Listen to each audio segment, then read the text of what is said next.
I'm Farrah Rhea with IndieSole. I am here today at the studio to interview Mik Brown. She is a rapper, an actress, a model. But anyway, today we're going to talk a little bit about her music, so let's go inside.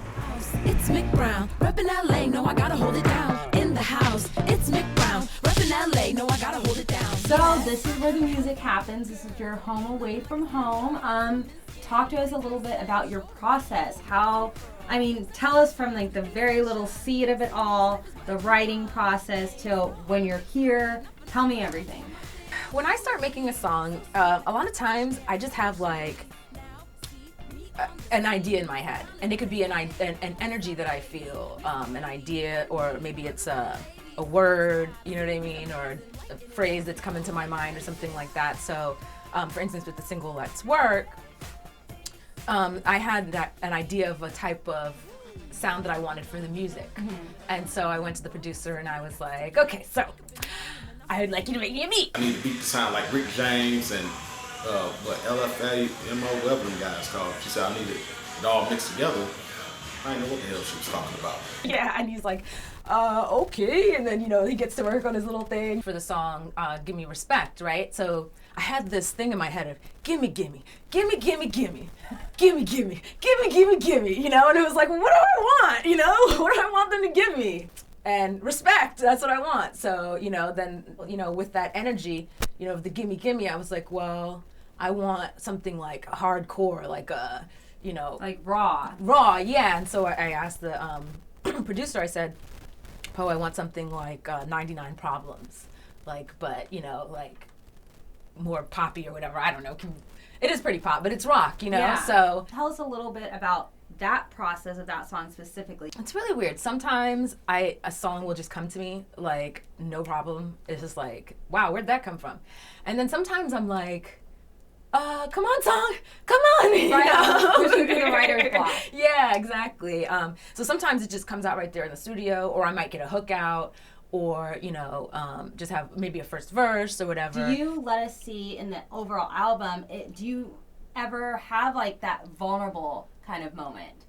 I do actually. I have a song that's very personal, probably the most personal song that I've ever written and ever will write, honestly. It's about my father. It takes you basically from the time that I was a kid until he passes, which was about 2 or 3 years ago, and just kind of me dealing with that and dealing with the fact that, you know, we were basically estranged for a very long time and never got to reconcile that before he passed. Wow. And I think that it's something that a lot of people can relate to, honestly. Number one, I think there's a lot of girls that don't have fathers. And I think that there's a lot of guys who have daughters and don't realize how important they are in their daughters' lives. And they can listen to this. Yeah, and just find, you know, and really connect on an emotional level to the heart to feel like, to understand it in a way that they didn't understand it before. And what was the style musically with that song? Is it a ballad or?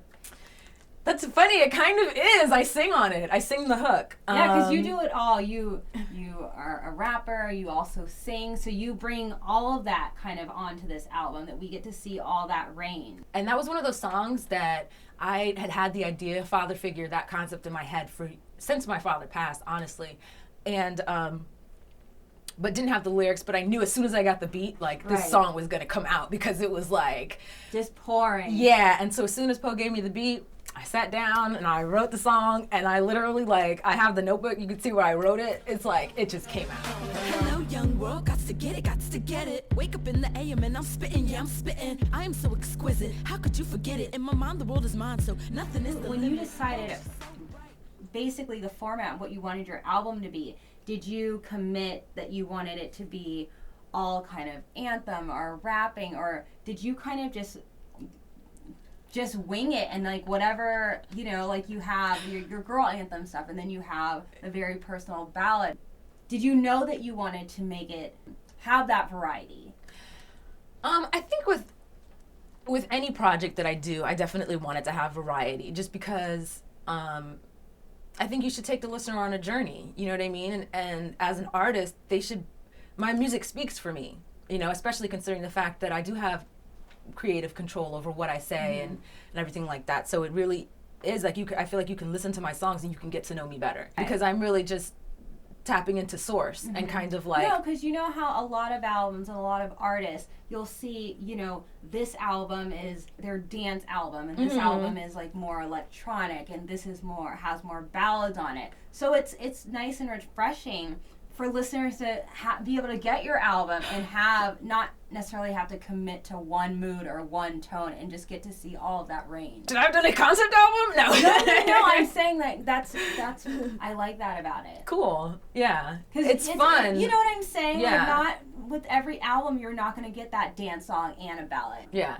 No, it's a lot of fun to be able to just kind of be all over the place a little bit, you know what I mean? But still maintain a consistency. Yeah, and I think within that my energy. that is very, very, very you because you have an eclectic personality anyway.